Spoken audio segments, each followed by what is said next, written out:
ماہ رمضان کے انتظامات کے سلسلے میں مسجد حکیم میر وزیر علی میں رکن اسمبلی محمد مبین نے مختلف محکمہ جات کے عہدیداروں کے ساتھ اجلاس منعقد کیا۔ اجلاس میں برقی، بلدی، آورثانی اور پولیس کے عہدیداروں نے شرکت کی۔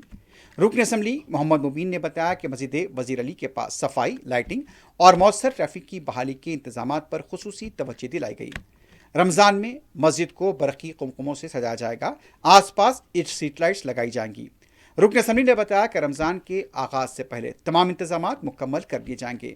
مسجد کے آس پاس صفائی پر خصوصی توجہ دینے کی ہدایت دی گئی ہے۔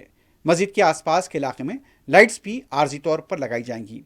مسجد کی 2 گیٹوں کے پاس پولیس کے دستے بھی تعینات کیے جائیں گے۔